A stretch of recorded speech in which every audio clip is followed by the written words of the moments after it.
You couldn't get enough death this year, could you? No. Your bloodlust could not be satisfied by watching Subarunoski die over and over again. Now you want deaths that can cause you to laugh. Yes, in May, Rick and Morty had the second half of season 4.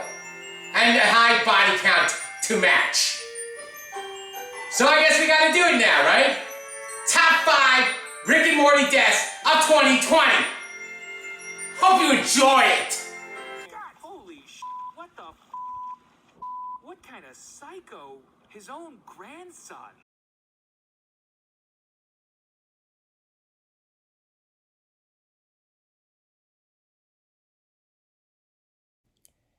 Well, here's a guy who simply wouldn't die. In the first episode of the second half of season 4, Rick and Morty find themselves on a train that's going through space. Eventually, a ticket collector walks into the cart they're in and asks for tickets. After Rick and Morty don't show him tickets, he gets heavily violent.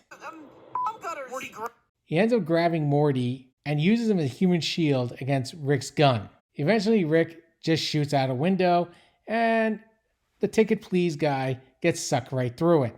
Oh, you thought I was done? Well, the tickets please guy creates his own universe where him and his family are at chips and blips. Eventually, his rationale catches up to him and he gets torn in half. In the same universe, a bunch of aliens start an actual religion worshipping the tickets please guy. One such alien even took a vow of chastity. Unfortunately, he broke it around the time when the universe was about to collapse. In reality, the tickets please guy was just wandering through space. Eventually, Morty takes Rick's gun and finishes him off.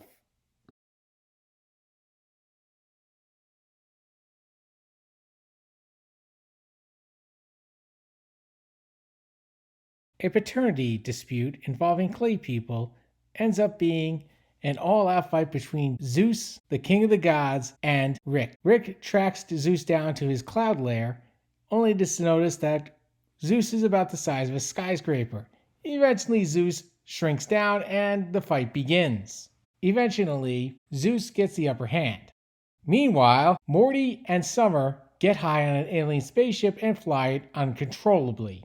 Zeus is about to lay the final blow on Rick, finishing him off, and then the two high teenagers crash the spaceship through Zeus's head, killing him instantly. To add to the body count, the clay people had a civilization created by both Beth and her father, Rick. Well, Zeus's body comes crashing down and destroys the entire civilization, killing thousands.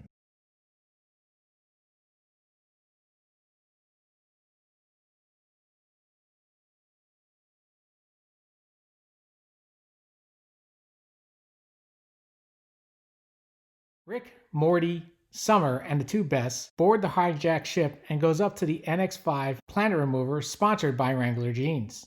As they tried to board the ship, a couple of guards tried to defend it with these words. "We will open fire! Hold your ground, man. You'll be hero." It went as well as you would think.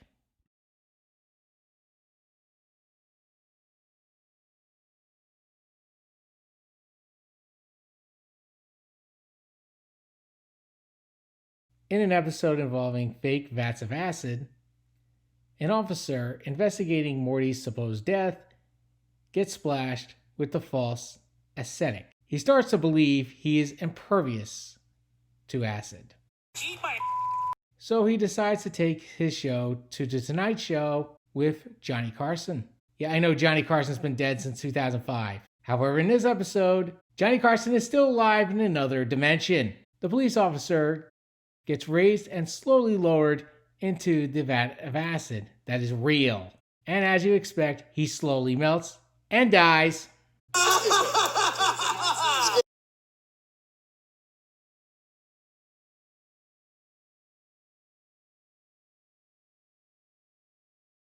This one isn't as funny as it is satisfying. Then again, this is my list. I can do what I want. We met Tammy in season 1. She was actually at Rick Sanchez's house party, and she ended up leaving with Bird Person. By season 2, the two were actually going to get married, and after the ceremony and during the reception, she ended up revealing the fact that she's actually working undercover, working for the Intergalactic Federation, and she was going to arrest Rick Sanchez and all his cohorts, and then ends up killing Bird Person. Bird Person, For all intents and purposes, probably the nicest guy in the show. During the season 3 premiere, she ended up turning Bird Person into a RoboCop-esque creation called Phoenix Person, which leads us up to today. Tammy got employment with the new and improved Intergalactic Federation, and she went in search of Space Beth. To this day, we don't know which Beth is the real one. Earth Beth and Jerry are at a therapy session with Dr. Wong, and she immediately busts right in. At this point, Rick Sanchez barges in and then enacts one of his anti-therapy booby traps, basically singeing Tammy's face. With Space Beth and the Intergalactic Federation in hot pursuit of Rick, Earth Beth crashes Rick's spaceship. The two ended up having a bit of a discussion, only to be interrupted by Tammy, who somehow survived being shot and burnt. Luckily for them, Morty and Summer hijacked one of the Intergalactic Federation ships and temporarily distracts Tammy. It should be noted that Summer has an invisibility belt and is currently using it. Eventually, Tammy does get the upper hand, only for Summer to break her leg while invisible. At this point, Rick holds a gun up to Tammy's head, and he makes these final words. You made me go to a wedding. And with that, ding dong, the bitch is dead. It's not like Tammy for the rest of the episode would be used Weekend at Bernie style as a puppet. And there you have it. Is that enough death to satisfy your bloodlust? Ha! What really angers me is the fact I can't go anywhere right now. I'm kind of stuck for Christmas. Anyway, Rick and Morty will be back someday. We don't know. It might be 2022. Anyways, Merry Christmas.